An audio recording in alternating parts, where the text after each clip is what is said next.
Competition act. Competition act जब हमने पढ़ना शुरू किया था तो उसमें हम लोगों ने पहले कुछ डेफिनेशन जाने थे, जो डेफिनेशन आपका किस किस चीज का था? Agreement, enterprise, cartel, consumer, goods and services, relevant market, anti competitive agreement, और किन किन चीजों का ध्यान रखेंगे किस चीज को तय करने से पहले? एप्रिशिएबल एडवर्स इफेक्ट को तय करने से पहले। फिर हमने इस एक्ट के अकॉर्डिंग देखा कि competition commission of India director general कैसे कैसे अपॉइंट होंगे, कब इनको इनके पोजीशन से हटाया जा सकता है। साथ ही साथ हमने इनका रेस्ट्रिक्शन इंप्लॉयमेंट में देखा था, पावर देखे थे सीसीआई के। तो यहां तक का सफर हमने पिछले एपिसोड में तय कर लिया था। अब ध्यान से सुनिएगा। एक्ट रिलेटेड टू कंज्यूमर में सबसे पहला एक्ट था एमआरटीपी एक्ट, लेकिन एमआरटीपी एक्ट आया था 1969 में। हाँ जी, पर्पल, एकदम ध्यान से सुनिएगा। एक्ट आया था 1969 में। 1969 में जो एक्ट आया था वो 1969 के अकॉर्डिंग कंज्यूमर को प्रोटेक्ट करने के लिए सही था, लेकिन जैसे जैसे समय बदलता गया कंज्यूमर का जो है बिहेवियर बदलता गया, उनके जो है वो कहिए कि एक्सपेक्टेशन बदलते गए, बिजनेस का तरीका बदलता गया। 1969 में मर्जर अमलगमेशन नहीं होता था, लेकिन जैसे जैसे समय बदलता गया, आज आप आए दिन सुनते तो होंगे न्यूज में, जब आप सीआर पढ़ेंगे प्रोफेशनल में तब आप देखें कि मर्जर अमलगमेशन कैसे होता है, क्या प्रोसेस है। लेकिन आप सुनते होंगे कि ये कंपनी उसके साथ मर्ज हो गई, इस कंपनी को उसने टेक ओवर कर लिया, इसको उसने एक्वायर कर लिया। अब जरा सोचिए, अगर एक company Reynolds company link company को या फिर जो है वो सेलो कंपनी को, इन कंपनी को अपने में मिला लेती है या एक साथ ये मिल जाते हैं, एक साथ मिल करके ये कंपटीशन पे बुरा असर डाल सकते हैं या नहीं? यानी कंज्यूमर को नुकसान पहुंचा सकते हैं या नहीं? जो पेन ये 10 रुपए में बेचते थे, तीनों मिल गए, अब तीनों कहते हैं कि इस पेन को कितने में बेचेंगे? 15 में। मुझे एक चीज बताइए, हमें और आपको नुकसान हुआ या नहीं हुआ? आज आप देखते हैं रिलायंस जियो, वोडाफोन, एयरटेल, ये सबके जो है वो लगभग एक ही जैसे टैरिफ है। और याद है पहले 1 जीबी के जो है वो डेटा के लिए आपको 500-500 रुपए क्या करना पड़ता था?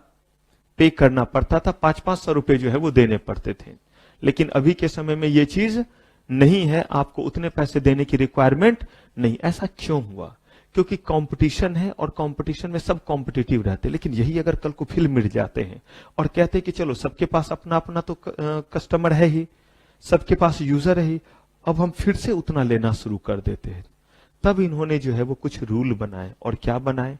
कहा कि अगर कोई कंबाइन होना चाहे, ध्यान से समझिएगा, क्या होना चाहे? कंबाइन। कंबाइन का बड़ा सिंपल सा मतलब है कि एक कंपनी दूसरे कंपनी के साथ मिलना चाहे, मर्जर अमलगमेशन करना चाहे। कहा कि क्या बिजनेस को बड़ा करने के लिए ऐसा करना गलत है? हमेशा इंटेंशन बुरा ही होगा? यह भी तो हो सकता है कि दो कंपनी आपस में मिलकर के जब बिजनेस करेंगे तो इकोनॉमी ऑफ स्केल के कारण लोगों को चीजें क्या मिलेगी? सस्ती मिलेगी। यह भी हो सकता है? कहा बिल्कुल हो सकता है। इसका मतलब अच्छा भी हो सकता है और बुरा भी हो सकता है। फिर यहां पे कहा गया कि अगर, ध्यान से सुनते रहिएगा, अगर कंपनी आपस में मिलती है तो एक कंपनी बी कंपनी आपस में मिली, भाई ऐसे केस में यह भी तो देखिए कि एक कंपनी है कितनी बड़ी। पता चला कि एक कंपनी के पास जो है वो 1 लाख का एसेट है और बी कंपनी के पास 10,000 का एसेट है। कह रही दोनों कंपनी मिलके ही कितनी बड़ी हो जाएगी, कितना इफेक्ट कर देगी, अगर बुरा भी इफेक्ट करना चाहे तो।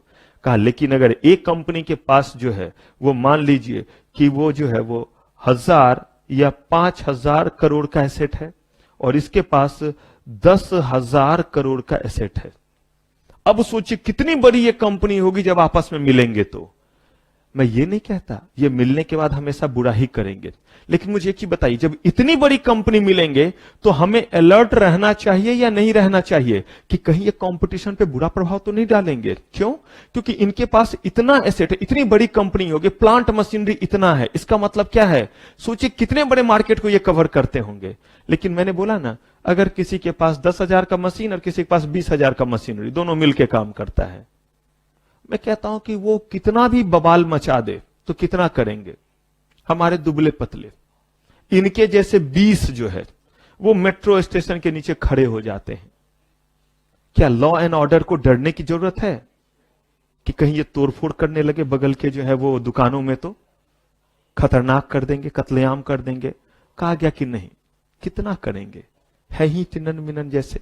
तो ये कितना भी करेंगे तो लॉ एंड ऑर्डर को डरने की जरूरत है? मैं ये नहीं बोल रहा हूं कि ये गलत ही करेंगे, अच्छे के लिए, तब तो ऐसे ही कोई बात नहीं है।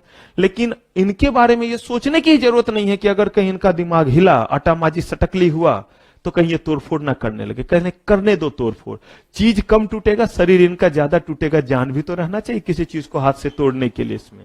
लेकिन अगर मान लीजिए बागर बिल्लो, ये 20 लोग खड़े हो जाते हैं, अगर ये 20 लोग खड़े हैं तो ऐसे केस में जो है वो थोड़ा अलर्ट होना पड़े। ये मैं नहीं कह रहा हूं कि वो गलत चीज के लिए ही है, वैसे वैसे 20 लोग ऐसे ही खड़े हुए फ्रेंड है, आपस में खड़े हैं। लेकिन कहा गया कि लॉ एंड ऑर्डर को थोड़ा अलर्ट रहना चाहिए कि ऐसे 20 लोग अगर कहीं खड़े हैं तो, क्योंकि कहीं इनका आटामाजी सटक ली तो शायद अगल बगल वायलेंस क्या कर सकते हैं, ये क्रिएट कर सकते हैं, लोगों को नुकसान हो सकता है। बिल्कुल यही कॉन्सेप्ट यहां इन्होंने लगाया।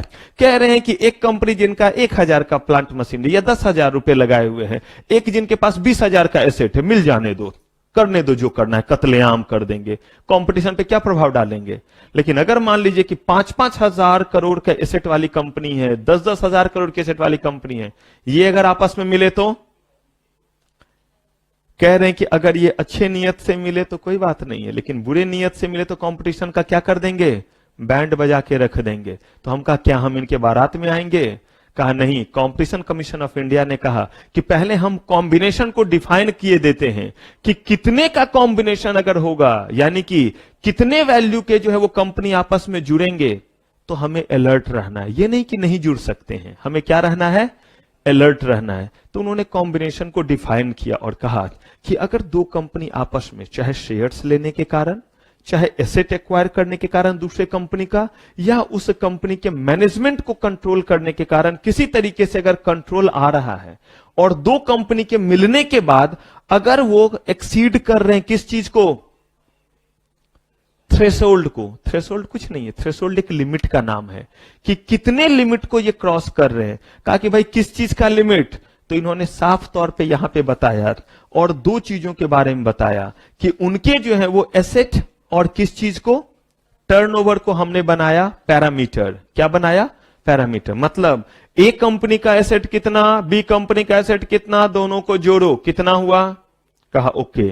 अगर इतने से ज्यादा हुआ तो क्या उनको नहीं कंबाइन होने देंगे? बोला नहीं नहीं, उनको हम कॉम्बिनेशन बोलेंगे। और कहा बाकियों को, बोला बाकियों को कॉम्बिनेशन नहीं बोलेंगे।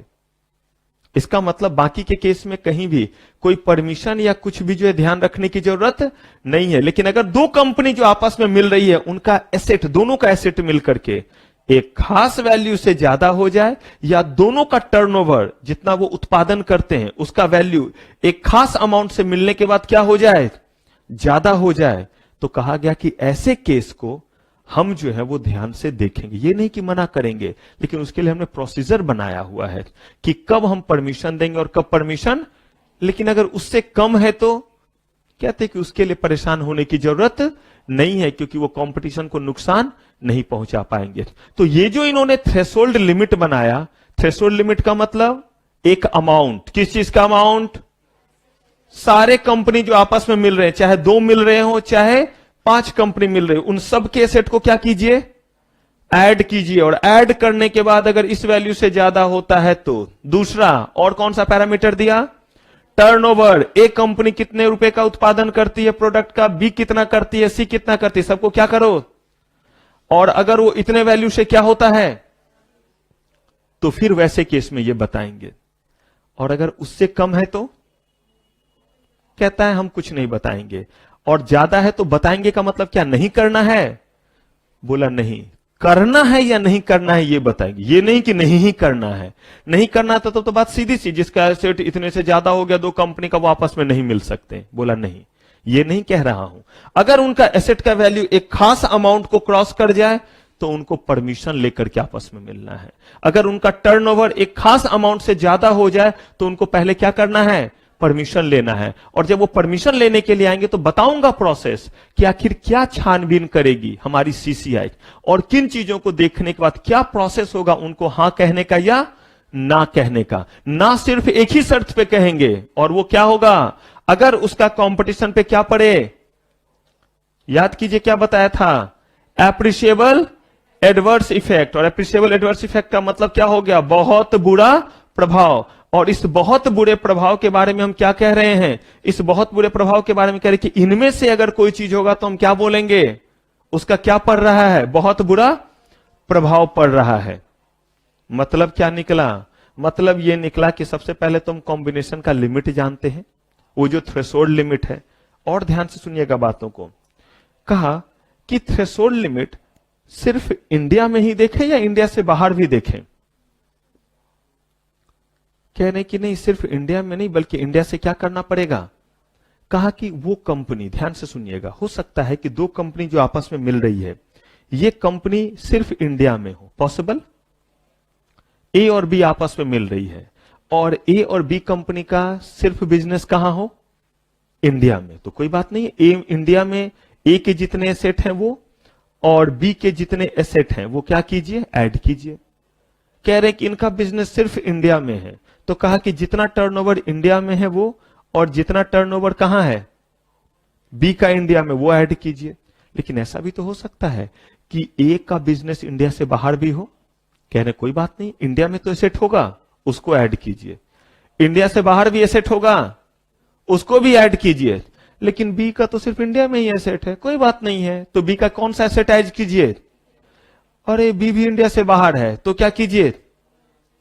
इंडिया का में जो एसेट है वो भी और जो इंडिया से बाहर है वो भी ऐड कीजिए। और ऐड करके क्या देखिए कि लिमिट को क्रॉस कर रहा है, या अगर लिमिट को क्रॉस किया तो क्या इसे कंबाइन होने नहीं देंगे, मर्ज होने नहीं देंगे?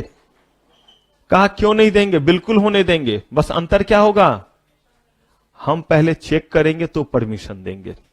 और सुनिए, तब आएंगे उस कॉम्बिनेशन के लिमिट पे।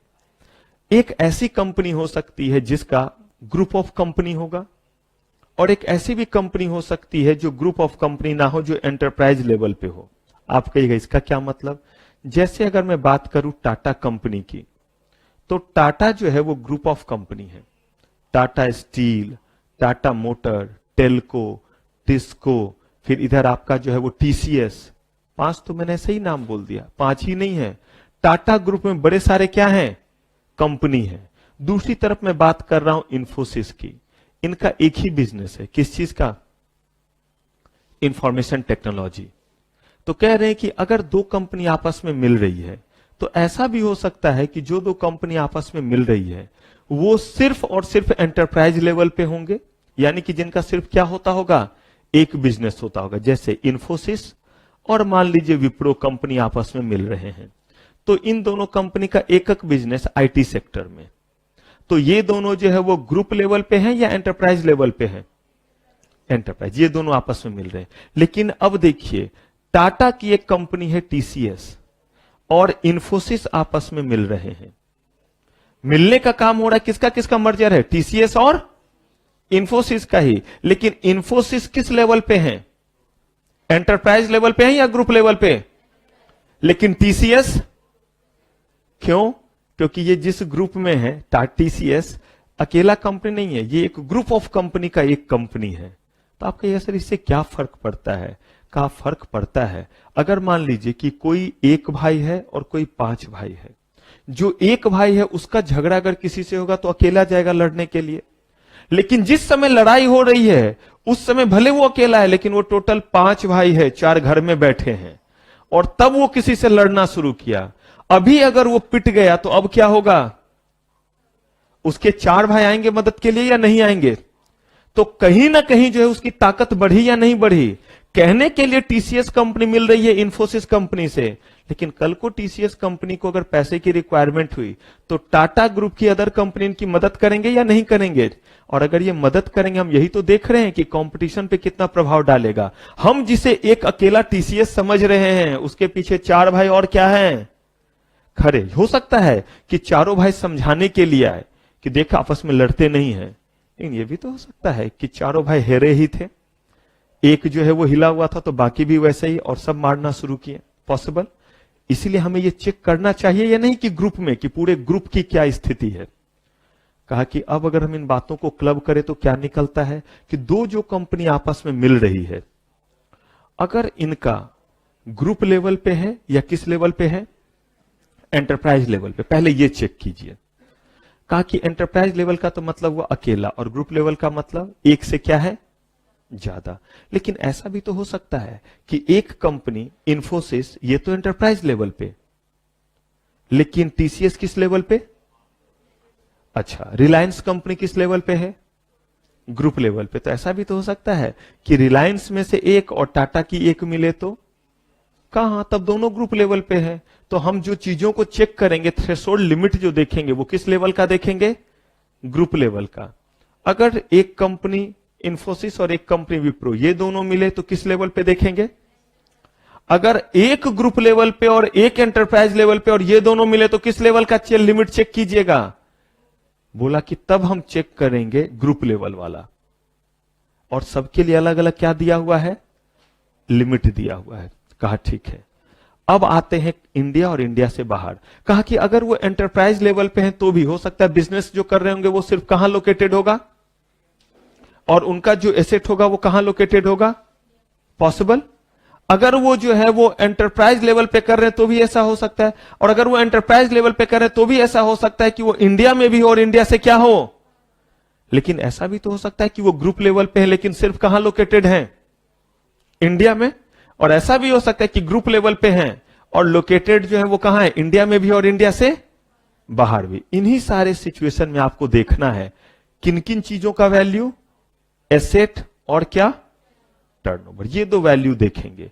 इन दोनों वैल्यू के बेसिस पे हम तय करेंगे कि ये कॉम्बिनेशन के दायरे में आता है या नहीं। और कॉम्बिनेशन के दायरे में अगर आया तो ये नहीं कि हम उन्हें मिलने नहीं देंगे, लेकिन अगर वो कॉम्बिनेशन के दायरे में आया तो उसे परमिशन लेकर के ही क्या करना है? कॉम्बिनेशन बनाना है। और जब हम उसे चेक करने के लिए जाएंगे तो बस हम इतना देखेंगे कि इस कॉम्बिनेशन का क्या नहीं होना चाहिए? एप्रिशिएबल एडवर्स इफेक्ट नहीं होना चाहिए। और हमने देखा है कि अप्रिशिएबल एडवर्स इफेक्ट का मतलब होता है कि मार्केट में अब कोई कॉम्पिटिटर नहीं रह गए, जो है उनको आप मार्केट से बाहर कर रहे, पूरा कंपटीशन खत्म हो गया, लोगों को जो चीज सस्ता मिलता था वो नहीं मिल रहा है, ना कोई डेवलपमेंट हो रहा है, ना टेक्नोलॉजी बढ़ रहा है, क्योंकि आपकी मोनोपोली चले, आप कह रहे हैं कि हम ही तो मार्केट में हैं, हम ही तो बेच रहे हैं, घटिया वाला बेचेंगे और उन्हें लेना पड़ेगा। आज अगर मोबाइल में थोड़ा सा जो है वो खराब क्वालिटी आने लगे, कंपनी बैठ जाएगी। क्यों बैठ जाएगी? An number of company. Pen वगैरह आप यूज करते होंगे, और जो पेन थोड़ा सा खराब लगा, आप 5 रुपए का पेन यूज कीजिए या 10 रुपए का या 10,000 का, हर रेंज में बहुत सारे कंपनी है। अब लेना बेकार है, ये 10 रुपए का पेन एकदम बेकार है, सही नहीं चलता है। यही 10 रुपए में आप दूसरा कंपनी का लेके देते हैं, मस्त चलता है। अब आप दोबारा उस कंपनी का लेंगे, क्यों? क्योंकि आपके पास क्या है? नहीं तो पहले क्या था? एक ही कंपनी का नहीं चल रहा है,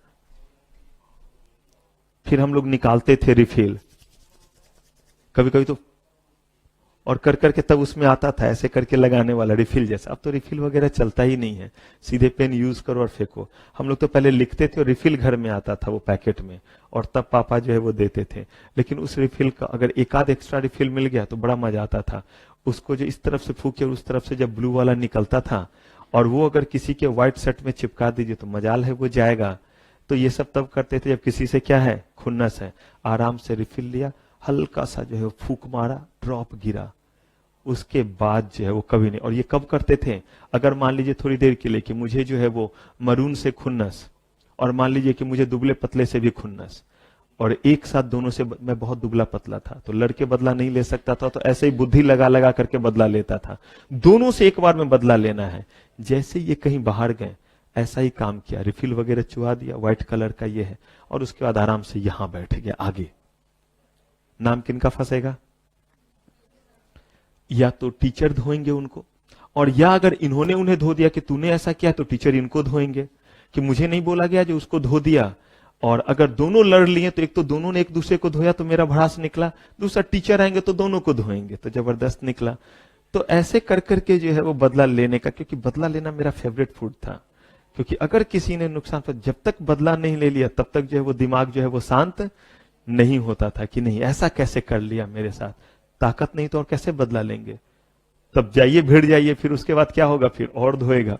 तो ऐसे ऐसे करके ही अब कह रहे हैं कि इसी तरह से आपको ये बस देखना है कि क्या ये कॉम्बिनेशन बुरा असर डाल रहा है, तो उसके लिए हम क्या देखेंगे? इतने सारे चीजों को चेक करेंगे।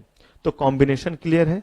यहां कॉम्बिनेशन का मतलब दो कंपनी का मिलना है, कहा नहीं। यहां कॉम्बिनेशन का मतलब है दो कंपनी का आपस में शेयर्स, एसेट, कंट्रोल किसी भी तरीके से अगर एक साथ आ जाए, लेकिन आने के बाद वो किस लिमिट को क्रॉस कर जाते हैं?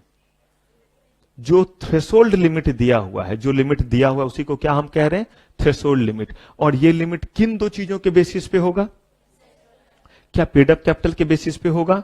नहीं, इन्होंने दो ही चीज दिया हुआ है, एसेट और क्या दिया हुआ है, टर्नओवर, चाहे वो इंडिया में हो चाहे वो क्या हो, अब्रॉड हो। एकदम ध्यान से अब ये देखिएगा, एज इट इज आपके पास बना हुआ है, बस समझिएगा ध्यान से। सबसे पहले मैंने आपको बोला कि कंपनी किस लेवल पे होगा, या तो एंटरप्राइज लेवल पे, या जल्दी बताइए, एक कंपनी है एंटरप्राइज लेवल पे और बी कंपनी ग्रुप लेवल पे है, तो आप कौन सा वाला चेक कीजिएगा, एंटरप्राइज लेवल वाला या ग्रुप वाला? ग्रुप वाला। अब हो सकता है कि चाहे एंटरप्राइज लेवल हो चाहे ग्रुप लेवल हो सकता है कि वो सिर्फ और सिर्फ इंडिया में उनका एसेट होगा और सिर्फ इंडिया में टर्नओवर होगा, तो वैसे केस में कौन सा चेक कीजिएगा, इंडिया वाला। हो सकता है कि उसमें से किसी एक का इंडिया से बाहर भी एसेट हो या क्या हो, टर्नओवर हो, तब कौन सा चेक कीजिएगा, तब कह रहे बाहर वाला चेक करेंगे, यानी कि कौन सा वाला, इंडिया से बाहर, क्योंकि उसमें दोनों ही चीज चेक हो जाएगा। तो पहले एंटरप्राइज लेवल पे इंडिया में कितना एसेट है, इसका मतलब ये तो क्लियर है कि कंपनी किस लेवल पे है और उनका बिजनेस कहां है, सिर्फ India, asset located only in, तो कह रहे कितने से ज्यादा हो गया है, 2000 करोड़ से किनका एसेट हो गया है, अरे भाई यही जो कंपनी है ए बी आपस में मिल रही है, और अगर सी मिल रही है तो कह रहे हैं कि ए का एसेट, बी का एसेट और सी का एसेट।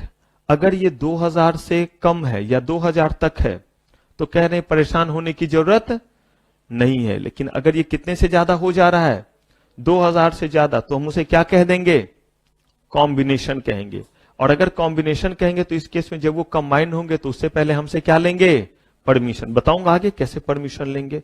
अगर हम इसी चीज को किस में देखते हैं, टर्नओवर में, तो टर्नओवर कितना, कहा कि टर्नओवर आपका जो है वो 6000 करोड़ या उससे ज्यादा, 6000 करोड़ से ज्यादा। इसका मतलब ए जितना चीजों को प्रोड्यूस करता है, मान लीजिए वो जो है वो 1500 करोड़ है, कह रहे हैं बी जो करता है वो सिर्फ 100 करोड़ है, सी जो करता है ये अगर मान लीजिए 4000 करोड़ है, कह रहे हैं कोई बात नहीं है।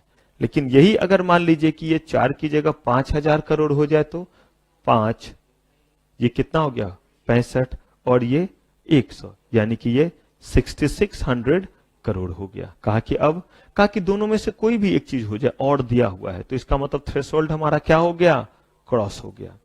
लेकिन यही अगर मान लीजिए कि वर्ल्ड वाइड है तो, लेकिन है किस लेवल पे, एंटरप्राइज लेवल पे या ग्रुप लेवल पे, कह रहे कोई बात नहीं है, वर्ल्ड लेवल पे है तो क्या कर लीजिए, जिस जिस जगह इसका एसेट है उस सबको क्या कीजिए, उस सबको जो है वो ऐड कीजिए। एक बार जरा इस फिगर को देख के खुद समझने का कोशिश कीजिए तो समझ में आता है।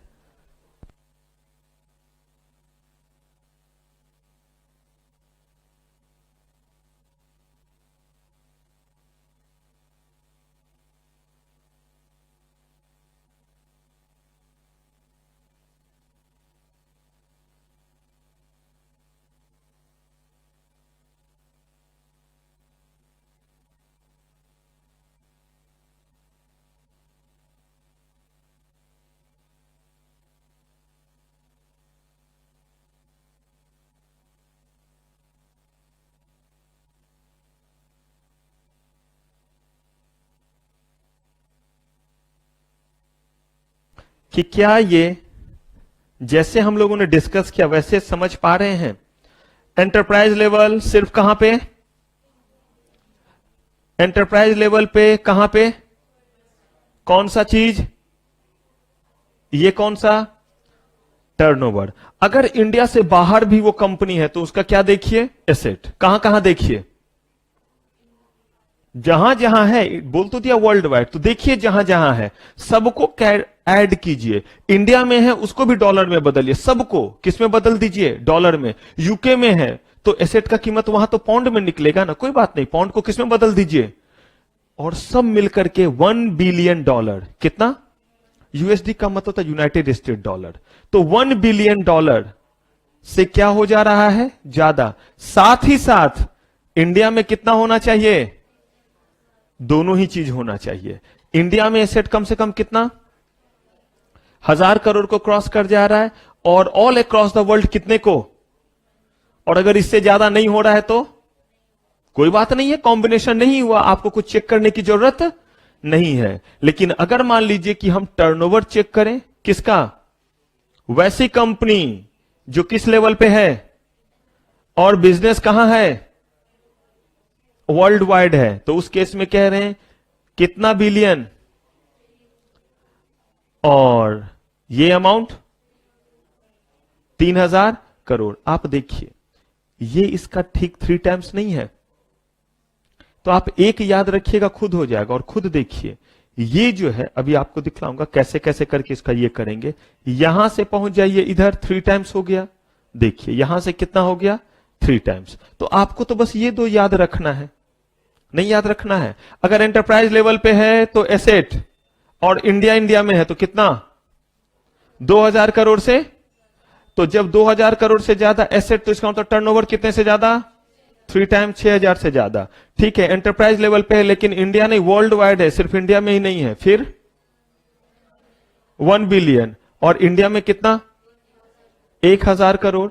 और यही अगर वो जो है वो टर्नओवर हम देखें वर्ल्ड वाइड, तो कह रहे 1 बिलियन की जगह और 1000 करोड़ की जगह। क्लियर है। लेकिन अब जो कंपनी है वो किस लेवल पे है, ग्रुप लेवल पे है। ग्रुप लेवल का मतलब क्लियर, जो कंपनी आपस में मिल रहे हैं वो कौन सी कंपनी है, इन्फोसिस और टीसीएस जैसी कंपनी है। तो इन्फोसिस तो एंटरप्राइज लेवल पे है, लेकिन टीसीएस किस में आते हैं, ग्रुप लेवल पे आते हैं। लेकिन अगर इन्फोसिस और विप्रो मिल रहा है तो हम कौन सा चेक करेंगे, सिर्फ एंटरप्राइज लेवल। और देखेंगे कि विप्रो और इन्फोसिस में से किसी का भी इंडिया से बाहर बिजनेस है तो फिर ये वाला हम चेक करेंगे, नहीं तो सिर्फ कौन सा वाला चेक करेंगे, ये वाला चेक करेंगे। क्लियर है। अब अगर एंटरप्राइज लेवल पे है, ग्रुप लेवल पे है, तो भी 2 बातें होंगी। कौन कौन सी बातें, पहली बात इंडिया, अगर सिर्फ और सिर्फ कहां है, अगर सिर्फ और सिर्फ जो है वो इंडिया में, तो वैसे केस में कितना कह रहे हैं, 8000 करोड़ से क्या होना चाहिए, ज्यादा होना चाहिए। और अगर जो है टर्नओवर देखे तो कितना, मैंने तो बोला 3 टाइम्स कीजिए, तो कितना हो गया, 24,000 करोड़ से ज्यादा का क्या होना चाहिए, एसेट होना चाहिए। अब देखिए अगर हम बात करें किसका, वर्ल्ड वाइड, किस लेवल पे ये है, ग्रुप लेवल पे है, और ग्रुप लेवल पे जो है इनका कैसा है, वर्ल्ड वाइड। तो उस केस में क्या करेंगे, कितना बिलियन, और इंडिया में कितना, ये कांस्टेंट, यहां पे 4 का 3 गुना कर दीजिए, और इसका 3 टाइम्स कितना। अब देखिए मैं इसके लिए आपको एक आसान तरीका बताता हूं, सिर्फ आप याद रखिए ये वाला, अगर एंटरप्राइज लेवल पे है तो एसेट जो है, और सिर्फ इंडिया में है तो एसेट कितना, ठीक है। और अगर हम टर्नओवर देखें तो सिर्फ इंडिया में कितना, 3 टाइम्स करेंगे तो 2000 का 3 टाइम्स क्या हो गया, 6000। अगर वर्ल्ड वाइड है तो वैसे केस में कितना, 1 बिलियन एसेट के केस में, तो टर्नओवर कितना हो जाएगा, 3 बिलियन। इंडिया में कितना होना चाहिए, और बाहर वर्ल्ड वाइड है तो 3000। अब देखिए अगर यही हमारा जो है वो ग्रुप लेवल पे है तो इंडिया में जो है कितना, नहीं 4 टाइम्स, इधर जाएगा 3 टाइम्स और इधर आएगा तो क्या हो जाएगा, 4 टाइम्स। तो 2000 करोड़ से ज्यादा होना चाहिए एंटरप्राइज लेवल पे, तो ग्रुप लेवल पे कितना, और यही जो है अगर हमारा वर्ल्ड वाइड है तो कितना, 1 की जगह कितना, तो यानी देखिए इस तरफ आ रहे हैं तो 4 टाइम्स और इधर जा रहे हैं तो इसका कितना टाइम्स। तो इस 8 को याद करने की जगह मैंने आपको कितना बोला है याद रखने, मैंने 2 बोला है, ये दोनों देखिए 2 4 6 8 है, आपको सिर्फ कितना याद रखना है, ये 2। क्लियर है। एक बार जो है वो चीजों को क्या कीजिए, एक बार बस आप इसको खुद से जो है बस ऐसे करके देख लीजिए, ताकि जो है इस समय आपके दिमाग में, क्योंकि मैं थोड़ा सा पूछ करके तब आगे बढ़ूंगा इसमें। और ये क्या है, ये क्लियर है। 2 कंपनी या 3 कंपनी जो आपस में मिल रही है उसमें पहले क्या तय कीजिए, ग्रुप लेवल या इंडिया में या इंडिया से, ठीक है। इंडिया में तो क्या देखेंगे, एसेट और क्या, टर्नओवर दिया हुआ है। इंडिया से बाहर क्या देखेंगे, टर्नओवर। ग्रुप लेवल पे है तो या तो इंडिया या इंडिया से, सिर्फ इंडिया में है तो क्या देखेंगे, एसेट और टर्नओवर। इंडिया से बाहर है तो क्या देखेंगे, एसेट और टर्नओवर। जब भी आप बात करते हैं और चीजों को इंडिया में देखते हैं एसेट को, तो उसका 3 गुना हो जाता है क्या, टर्नओवर, 3 टाइम्स। और जिस चीज को आप जो है वो इंडिया में सिर्फ देखते हैं, उसी को जब आप कहां लेकर के आ जाते हैं, ग्रुप लेवल पे, तो वो कितने टाइम्स हो जाता है, 4 टाइम्स। एक बार देखिए, एनालाइज कीजिए।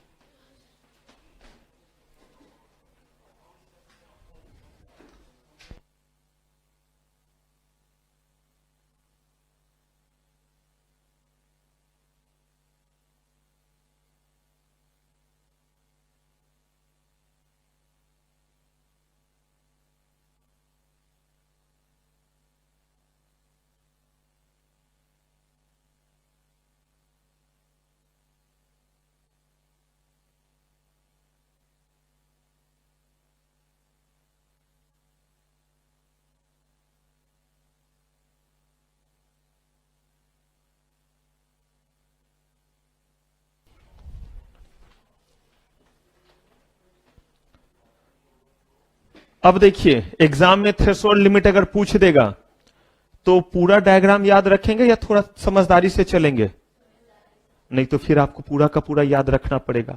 पहला चीज क्या चेक करेंगे, ग्रुप लेवल या, ठीक है, तय हो गया कि पहले मान लेते एंटरप्राइज लेवल। अब अगला चीज क्या चेक करेंगे, ना, इंडिया या वर्ल्ड वाइड। ठीक है, या तो इंडिया निकलेगा या क्या निकलेगा, वर्ल्ड वाइड।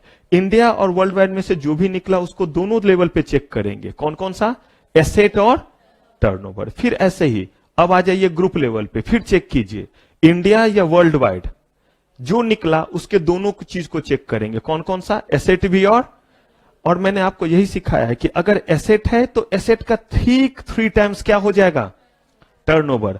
और जो चीज आपका एंटरप्राइज लेवल पे, वही अगर ग्रुप लेवल पे आएगा तो क्या हो जाएगा, 4 टाइम्स। ठीक है, ये निकल गया हमारा। अब देखिए, 2 कंपनी आपस में मिले हैं, ध्यान से देखिएगा, एक कंपनी ए है, एक कंपनी बी है। आखिर क्यों हमने ये लिमिट बनाया, ये इसीलिए बनाया कि अगर छुटकन की महाभारत आपस में जुड़ रहे हैं तो घबराने वाली बात नहीं है, लेकिन बड़े बड़े जुड़ रहे हैं तो कह रहे हैं कि हमेशा गड़बड़ नहीं करेंगे, लेकिन अलर्ट रहना चाहिए या नहीं चाहिए। अब ए और बी आपस में मिला, और देखिए ए और बी मिल करके हमारा सिर्फ इंडिया में है, और ये है एंटरप्राइज लेवल पे। और ध्यान से देखिए, ये हो गया 2001 करोड़, क्या चीज, एसेट। कितना, मुझे एक ही बताइए, कॉम्बिनेशन के डेफिनेशन में आया है या नहीं, परमिशन लेंगे या नहीं लेंगे। अब ध्यान से देखिएगा, सिचुएशन क्या है वो देखिए। क्या आपको पता है एक कितना है, बी कितना है, हाँ जी पिंक, कहां खोए हैं, ध्यान से देखिएगा, क्योंकि यहां केस लॉ जैसा दे सकता, मैं बार बार जहां बोलूं केस लॉ अलर्ट रहेंगे, और नहीं तो फिर एक अटेम्प्ट के बाद तो बिल्कुल जो है अलर्ट रहेंगे। तो मैं नहीं चाहता एक अटेम्प्ट के बाद रहे, इसलिए एकदम ध्यान रखिएगा, बार बार कह रहा हूं, अप्लाइड क्वेश्चन बहुत ज्यादा रहेंगे इन पेपर्स में, इसलिए ध्यान से देखिएगा। ए और बी मिलकर के हुआ 2001 करोड़, कॉम्बिनेशन हो गया। लेकिन हमने क्या बोला, 2 मिलकर के जो है वो शायद बिजनेस ज्यादा बड़ा कर रहे हैं।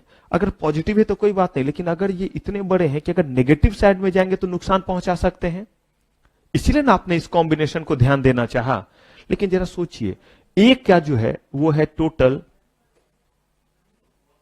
2000 करोड़ का एसेट, पॉसिबल, हाँ या ना। बी का जो है वो 1 करोड़ का है,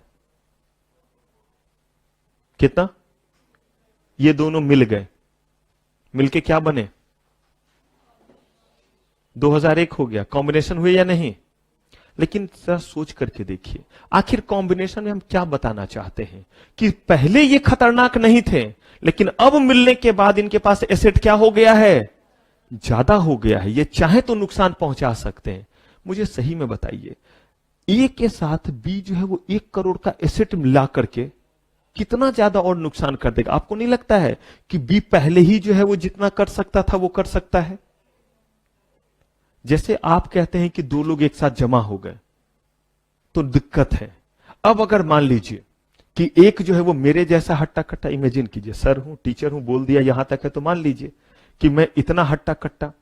अब अगर मान लीजिए मैं हट्टा कट्टा, तो अकेले जो है वो मान लीजिए मैं 2 को बजा सकता हूं, मानने बोल रहा हूं, अगर जो है वो 2 को अकेले बजा दिया तो इसका मतलब है कि अकेले ही मैं 2 लोगों से लड़ लिया, यानी पहले ही मैं ताकतवर हूं। अगर मैं नेगेटिव होना शुरू किया तो मैं नुकसान पहुंचा सकता हूं सोसाइटी को, लेकिन अगर पॉजिटिव साइड पे हूं, मैं कोई बुरा काम नहीं कर रहा हूं, तब तो कोई दिक्कत नहीं है। लेकिन देखिए, आप कहते हैं कि अगर 2-3 लोग साथ होंगे ना और कहीं ये गड़बड़ करने लगे तो मेरे साथ जो है वो आ जाते हैं दुबले पतले ब्लू और कहते हैं चलो सर उसका गेम बजा डालते हैं। क्या बजा डालते हैं? एकदम खुश होकर के ऐसे ऐसे करते हुए कि क्या कर डालते हैं? गेम बजा डालते। मुझे एक चीज बताइए, ये मेरे साथ आए हैं क्या करने के लिए? गेम बजाने के लिए। मुश्किल से 2-3 पाव का वजन, और ये मेरे साथ क्या करने के लिए जा रहे हैं? गेम बजाने के लिए जा रहे हैं। मुझे एक चीज बताइए, ये मेरे साथ आते या नहीं आते? अगर मैं पहले से ताकतवर हूं तो उतना तो गेम मैं अकेले बजाऊंगा। क्या इनके साथ होने के कारण बहुत बड़ा हाय तौबा मच गया? नहीं ना मचा। तो ऐसे में अगर ये मेरे साथ लग जाए तो बहुत एडमिनिस्ट्रेशन को जो है वो ध्यान रखना पड़ेगा। अगर ध्यान रखना है तो मेरे अकेले रहने पे भी वो रखे। क्या उनको मेरे साथ में लगने की जरूरत है? तो जरा सोचिए, एक जो है वो उसका कितना है? अकेला 2000 करोड़ का एसेट, और एक कंपनी जो उनके साथ मर्ज हो रहा है वो कितने वाला? सही में बताइए, हो तो रहा है 2001 करोड़, थ्रेशोल्ड तो क्रॉस हो रहा है, लेकिन सही में ये कॉम्बिनेशन कंपटीशन के लिए खतरनाक। कहा ये अकेला जितना था उतना आज भी है। सिर्फ एक नाम मात्र के लिए। ये भी तो हो सकता है कि सिर्फ ये जो एसेट लेकर के आया वो 1000 रुपए का है। नहीं हो सकता है। और लॉ में क्या लिखा हुआ है? एसेट कितना होना चाहिए? क्या लिखा हुआ है? 2000 से ज्यादा। तो भाई 2000 से तो 1 रुपया ज्यादा भी तो कैटेगरी में आ ही गया। कह रहे हैं कि नहीं। इसीलिए यह भी बताना जरूरी है कि जो साथ में लग रहा है उसके पास कम से कम कितना होना चाहिए। आपको नहीं लगता यह बताना जरूरी है? 2 आपस में मिल रही है, एक पहले से ही बहुत मजबूत है, सिर्फ 1 रुपए का एसेट लाने से अगर वो 2000 के लिमिट को क्रॉस कर जाता है, करोड़ के लिमिट को, तो फिर तो यह मजाक हो गया कि उस कॉम्बिनेशन की छानबीन करें।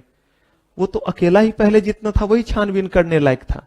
तब इन्होंने बतलाया threshold of D minimus exemption, और जिसमें उन्होंने कहा कि अगर मैं जो है वो 2 लोग जरूर मिल गया, 2 लोग जरूर हो गए, 2000 करोड़ से ज्यादा का हो गया एसेट, लेकिन जो मेरे साथ लगा वो 1000 रुपए का एसेट लेकर के आता है। मैं पहले से ही जो है वो हट्टा कट्टा, जो मेरे साथ आ रहे हैं वो सिर्फ और सिर्फ जो है वो 2 पाव के हैं, आधे केजी 1 केजी के जो है वो वेट वाले हैं। मुझे बताइए, ये मेरे अगर साथ आ जाए तो एडमिनिस्ट्रेशन को इस केस में क्या यह मानना चाहिए कि दोनों मिलकर के कत्लेआम मचा देंगे? नहीं, यही यहां पे दिया हुआ है। और कितना दिया हुआ है? जो साथ में लग रहा है, याद रखिए वो कितने तक का है? एसेट कितना तक और टर्नओवर कितना तक? कह रहे कि अगर ऐसा है तो ऐसे केस में हम इनको कॉम्बिनेशन, लेकिन सिर्फ कितने साल के लिए? क्यों 5 ईयर के लिए? क्योंकि अभी ये दुबले पतले, ये मेरे जो है वो संसर्ग में आ रहे हैं। अब मैं जो है वो इनको अपना वाला वही चिकन में खिलाना शुरू करता हूं। अभी तो ये जो है वो पाव भर के, लेकिन जब ये जो है वो केजी का चिकन खाएंगे तो इनका भी वजन बढ़ेगा, फिर ये खतरनाक होंगे या नहीं होंगे?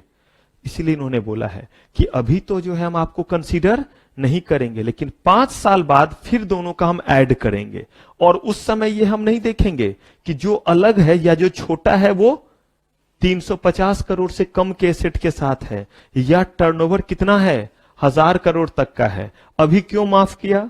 क्योंकि कह रहे हैं कि पहले से ही किसी के पास जो है वो 1700 करोड़ है, 1700 करोड़ का एसेट है। आप अगर आते हैं तो याद रखिए आपके पास जो है वो 350 करोड़ से क्या होना चाहिए? ज्यादा का एसेट होना चाहिए। यानी कि ए बी सी ये 3 मिलकर के अगर बन रहे हैं तो कहा तीनों का मिलकर के 2000 करोड़ से क्या होना चाहिए? लेकिन जो साथ में है उनमें से कोई भी जो मिल रहा है वो 350 करोड़ से जो है वो कम उसका एसेट नहीं होना चाहिए। और अगर ए और बी मिल रहा है तो कह रहे हैं कि कोई बात नहीं, ए और बी मिलकर के कितना हो गया भाई? तो ए और बी मिलकर के जो है इसका 2200 करोड़ का इसका क्या हो गया? एसेट हो गया। कह रहे हैं कि इसमें ये ओके है, ये कॉम्बिनेशन के दायरे में आएगा, बशर्ते ए और बी इनमें से जिनके पास भी कम है वो कम से कम कितना हो, 350 से ज्यादा होना चाहिए। 350 तक का है तो इसको हम क्या मानते, एग्जम्पशन मानते, इसी को बोलते डी मिनिमस एग्जम्पशन, जिसको मिनिमम अमाउंट बोला जाता है। क्लियर है ये चीज। और टर्नओवर के केस में कितना, लेकिन 5 साल के बाद क्या होगा, 5 साल के बाद सिर्फ इतना ही देखेंगे कि क्या 2000 करोड़ से ज्यादा है, हाँ है। अब कोई फर्क नहीं पड़ता कि एक के पास कितना है और दूसरे के पास कितना है, लेकिन पहली बार में बोलेंगे कि एक के पास कितना है और दूसरे के पास कितना है वो भी देखना है। लेकिन ये कब देखना है, जब दोनों मिलकर के पहले कितने से ज्यादा हो जाए। अगर वो इंडिया में है और एसेट के बारे में बात करते तो कितने से ज्यादा हो जाए, और अगर टर्नओवर के बारे में बात करें तो कितने ज्यादा, 6000 से ज्यादा। अगर ये हो गया तो चेक कीजिए कि इसमें दोनों में जो सबसे छोटा है उसका एसेट कम से कम कितना होना चाहिए, 350 करोड़ से ज्यादा होना चाहिए, और टर्नओवर कितने से ज्यादा। लेकिन ये शुरू के 5 साल के बाद अब हम नहीं देखेंगे कि कौन कितने में है, बस 2000 से ज्यादा और 6000 करोड़ से ज्यादा हो गया तो हम इसको क्या बोल देंगे, कॉम्बिनेशन। इसका तो ये नहीं है कि कॉम्बिनेशन बोल दिया तो हम आपके ऊपर बैन लगा देंगे। कॉम्बिनेशन बोला तो हम वो सारे के सारे कंप्लायंस आपसे करवाएंगे जो किस केस में रिक्वायर्ड है, कॉम्बिनेशन। और आपको ऐसा कॉम्बिनेशन करने से पहले हमसे क्या लेना पड़ेगा, परमिशन लेना पड़ेगा। बात क्लियर।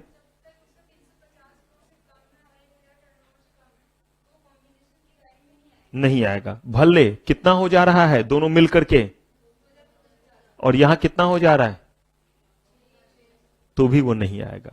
क्लियर है। और उसी का तो मैंने एग्जांपल दिया, अकेला ही मैं जो है वो 2000 करोड़, आप जो है वो 1000 रुपए का जो है वो सेट लेकर के आ गए, तो मुझे बताइए कॉम्बिनेशन तो इसीलिए ना कि दोनों मिलकर के शायद अब कंपटीशन पे बुरा असर डालेंगे। कितना बुरा असर डालेगा, ये 1000 का एसेट और आएगा तो कितना उससे और प्रोडक्शन होगा। इसीलिए अब परमिशन की जरूरत नहीं होगी। कंपनी तो बिल्कुल चला सकते, दो छोटा से छोटा कंपनी मिल सकता है, बड़ा से बड़ा, लेकिन जब दो बड़े वाले मिलेंगे तो पहले क्या करना पड़ेगा, क्योंकि मैंने पहले ही बताया बड़े के पास एसेट ज्यादा है, टर्नओवर ज्यादा है, इसका मतलब कंपटीशन पे क्या डाल पाएंगे, बुरा असर डाल पाएंगे। जो है ही छोटे छोटे 1 लाख 2 लाख 5 करोड़ के प्लांट मशीनरी से आप बिजनेस कर रहे हैं, कितना प्रोडक्शन कीजिएगा और कितना मार्केट को इफेक्ट कीजिएगा। लेकिन अगर कोई इतने बड़े एसेट के साथ है तब तो जरूर इफेक्ट करेगा, क्योंकि बहुत बड़े मार्केट शेयर्स को क्या करेगा, कैप्चर करेगा। अब कह रहे हैं कि ठीक है कॉम्बिनेशन क्या अलाउ नहीं है, कहा गया कि है, लेकिन यह कहता है कि कितने दिन के भीतर आप परमिशन लेंगे। 30 डेज के भीतर जो है आप जो है वो नोटिस दे देंगे सीसीआई को। 30 डेज कहां से, मेरे बर्थडे से या आपके बर्थडे से। कहा कि मर्जर अमलगमेशन करे, दो कंपनी आपस में मिल रहे हैं, ऐसा करने के लिए बोर्ड ऑफ डायरेक्टर्स की मीटिंग होगी या सीधे जो है जय श्री राम शुरू कर देंगे, मीटिंग होगी। कहा जिस दिन ये मीटिंग में तय हुआ कि दो कंपनी को आपस में क्या होना है, मिलना है, अभी मिले नहीं आपस में, बाकी फॉर्मेलिटी करते रहिएगा, 30 दिन के भीतर नोटिस किसको पहुंचा दीजिए, सीसीआई के पास, कि ए और बी आपस में क्या होने जा रहे हैं, कंबाइंड होकर के क्या बनने जा रहे हैं, बी बनने जा रहे हैं, ए खत्म हो रहा है। इसकी सूचना किसको देंगे, कंपटीशन कमीशन ऑफ इंडिया को। कितने दिन के भीतर देंगे, 30 दिन। कहां से, जब ए और बी कंपनी के किसकी मीटिंग हुई और दोनों ने तय किया कि हमें मंजूर है। ऐसा ही नहीं होता है, देखिएगा जब ये पढ़ाऊंगा ज्यादा समय नहीं लगता है, तकरीबन जो है वो 50 घंटे में मर्जर अमलगमेशन समझ में आ जाता है पूरा का पूरा, 50 आवर्स लगभग लगते हैं, जितने में आपका जो है ईबीसीएल खत्म हो जाएगा उतना एक चैप्टर में लगता है। लेकिन ये वहां पे देखिएगा कि क्या क्या फॉर्मेलिटी है। अभी तो बस मैंने आपको इतना ही बस बोला है कि अगर ए और बी मिल रहे हैं, बाकी और भी परमिशन है, शेयर होल्डर्स का परमिशन लेना पड़ता है, इनकम टैक्स, स्टाम्प ड्यूटी, बड़े सारे काम है। लेकिन कहा कि पहला काम तो बोर्ड ऑफ डायरेक्टर्स की ही मीटिंग होगी, उसके मीटिंग के कितने दिनों के भीतर, या अगर आपने कोई एग्रीमेंट साइन किया है कि हम दोनों आपस में मिल रहे हैं, तो जिस दिन एग्रीमेंट साइन किया उसके कितने दिनों के भीतर। इसका मतलब आप देखिए, इसका मतलब जब से आइडिया इनिशिएट हो रहा है शुरू में ही किसको बता दीजिए, सीसीआई को, कंपटीशन कमीशन ऑफ इंडिया को, ताकि वो चेक कर ले कि अगर इसका अप्रिशिएबल एडवर्स इफेक्ट मार्केट पे, इसका मतलब मार्केट पे इसका बुरा असर नहीं है, तो वो बोलेंगे वेरी गुड करो, और अगर है तो बिल्कुल आपको परमिशन नहीं मिलेगा, वो अभी चेक करना बताऊंगा। अब देखिए, कह रहे हैं कि ये हम किस मार्केट में चेक करते हैं? रेलिवेंट मार्केट में। क्या चेक करते हैं? रेलिवेंट मार्केट याद है? याद कीजिए, इसी के लिए पढ़ाया था रेलिवेंट मार्केट। या तो रेलिवेंट प्रोडक्ट मार्केट या रेलिवेंट ज्योग्राफिक मार्केट। और मैंने बताया था कि हर वो मार्केट जिस मार्केट में एक सामान का एक जैसा डिमांड, सप्लाई, कंजम्पशन हो, उस मार्केट को क्या बोलते हैं? Relevant geographic market. जैसे अगर मान लीजिए कि पटेल नगर में, लक्ष्मी नगर में, मुखर्जी नगर में, इन जगहों पे पेन का डिमांड 100, कहीं पे 99, कहीं 101 है, तो ये तीनों के तीनों मार्केट क्या कहलाएंगे? रेलिवेंट ज्योग्राफिक मार्केट कहलाएंगे। तो कह रहे हैं कि किसी भी रेलिवेंट मार्केट में उसका क्या पड़ रहा है? मतलब आसान शब्दों में, मार्केट में उसका क्या पड़ रहा है? बहुत बुरा प्रभाव पड़ रहा है। कह रहे हैं कि ठीक है, कोई एग्जम्पशन भी है इसमें? कहा कि एक एग्जम्पशन है। अगर मान लीजिए कि आपने देखा ना कि हमने यहां पे क्या लिखा हुआ है, ध्यान से देखिएगा, कंट्रोल, शेयर्स, वोटिंग, कुछ भी करके, या क्या ले लिया? एसेट। कह रहे हैं कि अगर मान लीजिए कि कोई बैंक के पास जाता है और बैंक से कर्ज लेता है और बदले में शेयर्स गिरवी रख दिया, तो कहा भाई शेयर्स तो हो गया, पॉसिबल नहीं होगा। आप बैंक गए नॉर्मल बिजनेस के दौरान, आपको पैसे चाहिए बिजनेस एक्सपैंड करने के लिए, आपने शेयर्स क्या रख दिया? गिरवी रख दिया, प्लेज कर दिया, बैंक को बोला कि ये रखो और बदले में क्या दो। यहां आप वेंचर कैपिटल के पास गए, याद कीजिए कुछ सिक्योरिटी लॉ जो पढ़ाया था इंस्टीट्यूशंस में। वेंचर कैपिटल कंपनी की कैसी मदद करते हैं? कंपनी का क्या लेते हैं? शेयर्स, और बदले में क्या देते हैं? और रिस्क लेते हैं कि अगर कंपनी डूब गई तो डूब गई, उनके भी पैसे गए, क्योंकि वो कंपनी के क्या बने हैं? Share holder. और शेयर होल्डर्स को पैसा तब मिलता है जब कंपनी को क्या निकल करके आता है? प्रॉफिट निकल करके आता है। तो वेंचर कैपिटल ने आपकी मदद की और मदद के तौर पे आपको पैसे दिए, बदले में आपने कंपनी का क्या दिया? जब कंपनी का शेयर्स देंगे तो उनके पास वोटिंग राइट आएगा या नहीं आएगा? अरे बाबा, इस केस में भी देना पड़ेगा नोटिस।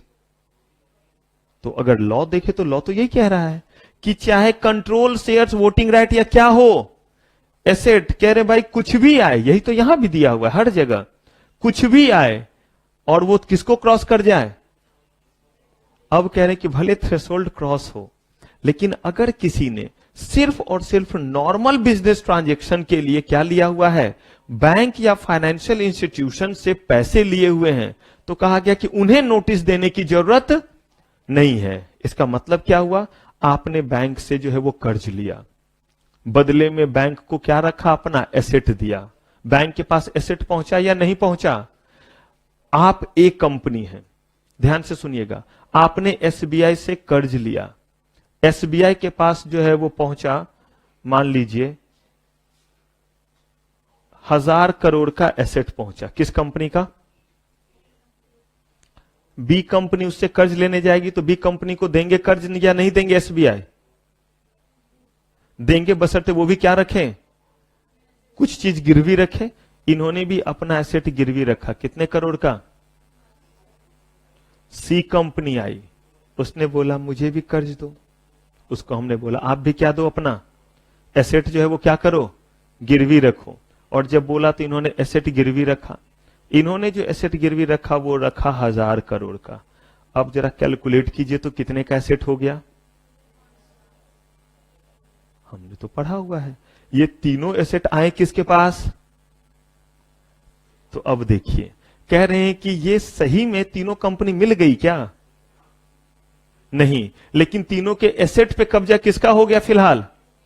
अगर कंपनी डिफॉल्ट की तो एसेट किसका होगा? कह रहे हैं कि ये आया जरूर है एसबीआई के पास, लेकिन एसबीआई ने ये जो लिया है वो बी, ए और सी कंपनी जो है वो नॉर्मल अपने बिजनेस के दौरान, नॉर्मल कोर्स ऑफ बिजनेस के दौरान, एसबीआई ने नॉर्मल कोर्स ऑफ बिजनेस के दौरान क्या किया हुआ है? नॉर्मल कोर्स ऑफ बिजनेस के दौरान जो है ये पैसे दिए हैं। कहा गया कि क्या इसके लिए भी जाना चाहिए सीसीआई के पास नोटिस? कहा नहीं, इस केस में रिक्वायरमेंट नहीं है, इस केस में रिक्वायरमेंट नहीं है। इसका मतलब यह हुआ कि अगर normal venture capital A company, B company, C company, तीनों को जो है वो फंड किया हुआ है, कर सकता है या नहीं? अगर फंड कर सकता है तो तीनों कंपनी के इसके पास क्या आएंगे? शेयर्स आएंगे या नहीं आएंगे? कहा गया आएगा। एसेट आएगा या नहीं आएगा? कहा गया कि उस केस में जो है हमें कोई भी जो है वो नोटिस देने की जरूरत नहीं है। क्यों? क्योंकि ये बैंक का, फाइनेंशियल इंस्टीट्यूशन का, वेंचर कैपिटल का क्या है? नॉर्मल कोर्स ऑफ क्या है? बिजनेस है। आप वर्किंग कैपिटल के लिए, प्लांट मशीनरी खरीदने के लिए या बिजनेस को एक्सपैंड करने के लिए अगर कर्ज वगैरह ले रहे हैं तो उस केस में कोई भी नोटिस देने की रिक्वायरमेंट नहीं है। बस एक काम करना है और वो ये है कि 7 दिनों के भीतर, कितने दिनों के भीतर? कहां से 7 वर्किंग डेज? जिस दिन आपने ये बैंक से क्या किया? बैंक से आपने क्या लिया? बैंक से क्या लिया? उसके कितने दिनों के भीतर? 7 डेज के भीतर बस बता दीजिए कि हमने फलाने बैंक से लोन लिया, या बैंक बता देगा कि हमने फलाने का क्या किया हुआ है? एसेट एक्वायर किया हुआ है। तो अब देखिए इसको क्लब करते हैं। अगर हमने 2 कंपनी या 3 कंपनी आपस में मिली तो हमें यह देखना रहेगा कि उन दोनों या तीनों कंपनी का टोटल एसेट कितना हो रहा है और टोटल जो है वो उनका टर्नओवर कितना हो रहा है। इनको हमने ऐड करके देखा और ऐड करने के बाद हम कहां चले जाएंगे? हम चले जाएंगे अपने लिमिट पे। और अगर वो थ्रेशोल्ड लिमिट क्रॉस होता है तो कितने दिनों के भीतर? 30 डेज। कहां से 30 डेज? जब से आप दोनों कंपनी मिल रहे हैं, इसका एग्रीमेंट साइन किया है या बोर्ड ऑफ डायरेक्टर्स की क्या हुई है? मीटिंग हुई है, उसके 30 दिन के भीतर बता देंगे। बताने के बाद क्या होगा ये भी आपको नहीं पता है, लेकिन किसको बता देंगे? सीसीआई को। लेकिन कह रहे 2 कंपनी आपस में मिल रही है, थ्रेशोल्ड लिमिट क्रॉस हो रहा है, लेकिन एक जो साथ में है उसका एसेट 350 करोड़ से ज्यादा, टर्नओवर 1000 करोड़ से ज्यादा। कह रहे हैं कि इस केस में ये कॉम्बिनेशन हुआ ही नहीं तो नोटिस देने की रिक्वायरमेंट नहीं है। अब कह रहे हैं कि ना, ये हो रहा है, मिल गए दोनों, मिलने के बाद किसी का 350 करोड़ से कम नहीं है, सब क्या है? ज्यादा है, या टर्नओवर 1000 करोड़ से क्या है? ज्यादा है। लेकिन ये जो है वो इसलिए मिले हैं, ये मिलना जो है वो रियल में मिलना नहीं है, बल्कि एसेट इनके पास इसलिए आ गया क्योंकि वो बैंक और फाइनेंशियल इंस्टीट्यूशन है। ये जब किसी को कर्ज देते हैं तो उनका एसेट अपने पास क्या रखते हैं? गिरवी रखते हैं। इसीलिए इनके पास जो है वो 2000 करोड़ से ज्यादा का क्या आ गया? एसेट आ गया। और जिनका भी एसेट आया है उन सबके पास जो है वो 350 करोड़ से क्या है? ज्यादा का क्या है? एसेट है। कह रहे हैं कि नॉर्मल कोर्स ऑफ बिजनेस में आपके पास शेयर्स आए, आपके पास एसेट आए या कंट्रोल आए, किसी भी तरह का चीज आए, ये कॉम्बिनेशन के दायरे में कभी भी नहीं आता। इसके लिए कोई लिमिट देखने की रिक्वायरमेंट नहीं है। तो लिमिट सिर्फ कब देखिए? जब चीज रियल में कॉम्बिनेशन है, ना कि बैंक और फाइनेंशियल इंस्टीट्यूशन क्या कर रहे हैं? कर्ज दे रहे हैं। तो अगर बैंक, फाइनेंशियल इंस्टीट्यूशन या वेंचर कैपिटल फंड वगैरह कर रहे हैं, कुछ देखने की जरूरत नहीं है, कॉम्बिनेशन के दायरे में वो नहीं आएगा, चाहे कितना भी अमाउंट हो।